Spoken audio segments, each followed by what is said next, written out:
একটা জঙ্গলের দিকে নিয়ে গেছে, আমি চিনি না। ও রাত্র আসিল, গাড়িটা দিয়া এদিক দিয়া একটা জঙ্গলের দিকে নিয়ে গেছে। জঙ্গল থেকে নিয়ে গেছে ডিবি অফিসের সামনে। শরীফুল এসআই আমার হাজবেন্ডরে ধরছে। ওনার সাথে আগে থেকে আমার একটা ইয়া ছিল, ওই যে মাদক ব্যবসা করতো এলাকায়, ওই জায়গায় উনি যাইতো। পরে আমার বাসার পাশাপাশি আমার জিজ্ঞাসা করছে যে এই এলাকায় কে কে মাদক ব্যবসা করে, আমাকে একটু করো। ওই ব্যাপারে ওনার সাথে আমার যোগাযোগ হয়েছিল। পরে উনি একদিন এই মাদক ব্যবসায়ীর সহযোগী নিতে যায় আমার বাসায় আসে। আইসা আমার সাথে কথা বলে, কথাবার্তায় চলে।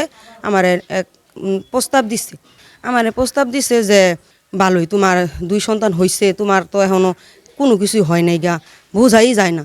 তুমি একদিন আমার সাথে সাক্ষাতে কথা বললো, তোমার সাথে আমার কথা আছে নিরিবিলি, মানে অন্যভাবে ইঙ্গিতে অনেক খারাপ কথা বলছে। তখন আমি আমার স্বামীরে অল্প একটু বলছি যে এরকম, উনি তো এখন আমারে অন্যরকম প্রস্তাব দিচ্ছে। তো আমার হাজবেন্ড আবার উনারে জিজ্ঞাসা করছে, ফোনেই জিজ্ঞাসা করছে যে আপনি আমার ভালোর জন্য আমার জিজ্ঞাসা করছেন আমার ওয়াইফরে মাদক ব্যবসায়ীর ব্যাপারে, এখন আপনি উল্টা পথে যাইতেছেন। এই কথা দুই কথা তর্কার তুই কি হয়েছে। হওয়ার পরে থেকে উনি যে ওনার ভিতরে রাগ জমায় রাখছে এটা আমরা জানি না।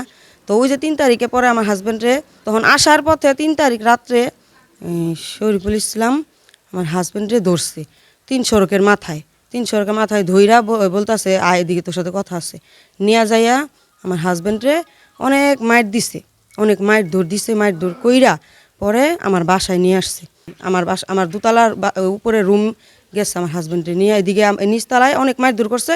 পরে আমি আমার বারান্দা খুইলা এইভাবে উকি দিচ্ছি, দেখি যে শরীফুল ইসলাম। পরে বলছি যে আমি ওনার আঙ্কেল ডাকতাম, বলছি যে আঙ্কেল কি ব্যাপার, কি হয়েছে। পরে বলতেছে হ্যাঁ কি হয়েছে, নিচে নামো। পরে আমি নামি নাই, উনি যাই আমার দরজা লাইট থাইছে, আমি দরজা খুলছি পরে হাত ধরে বলতেছে নিচে নামো।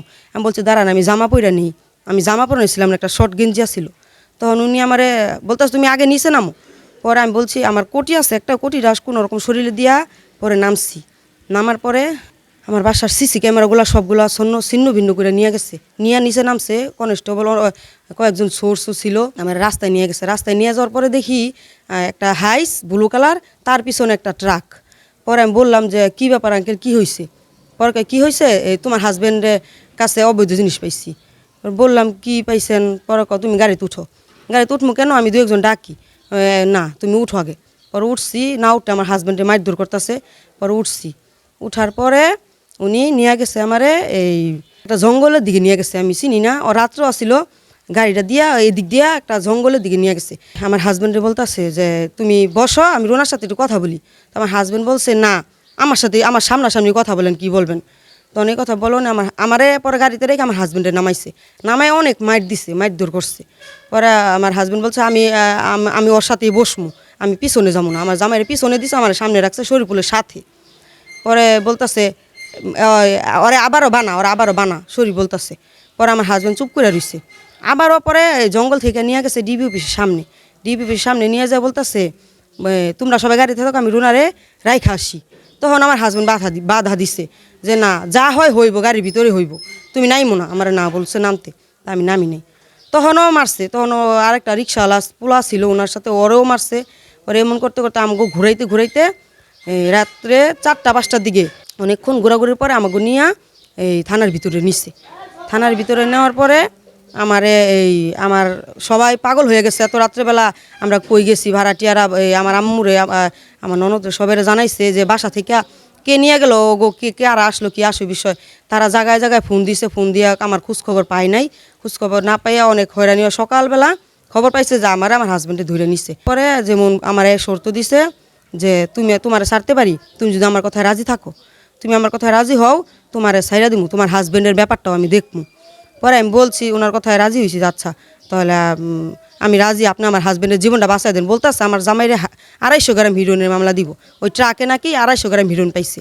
তো আমি বলছি দেখেন আমার হাজবেন্ডের এই জীবন নষ্ট করেন না, আমি আপনার কথায় রাজি।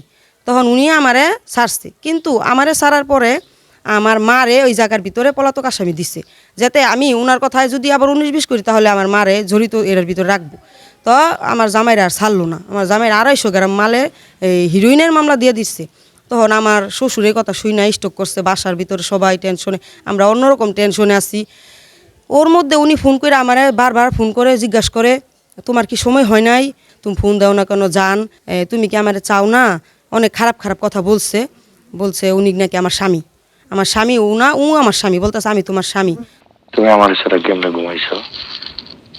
হ্যাঁ, আমাকে নিয়ে ঘুমাইছো না? কি পরছো? গায়ে পরা কি? পরো নাকি তোমার? সালোয়ার কামিজ পরছো না নাইট ড্রেস পরছো? সব সালোয়ার কামিজ খুলে ফেলো। তোমার জীবনে কোনো দুঃখ কষ্ট রাখবো না, গো না? আল্লাহ বলো না। তুমি আঙ্কেল রাখো কেন? আমি তোমার জামাই না? তুমি আমার বউ না? ওনারা এত ক্ষমতাবান, ওনাদের সাথে সাধারণ পাবলিক লইরা উঠতে পারতাছে না, অযথা মামলা দিয়ে মানুষের জীবন নষ্ট করে ফেলাইতেছে। আমি আমার বাচ্চা নিয়ে অনেক কষ্টে আছি। আমার বাচ্চা একটা 4 বছরের বাচ্চা, আজকে 3 মাস। আমার গর্বে আরেকটা, আমার বাচ্চা আরেকটা স্কুলে পড়ে। আজকে 3 মাস যাবত অনেক কষ্টে আছি আমি।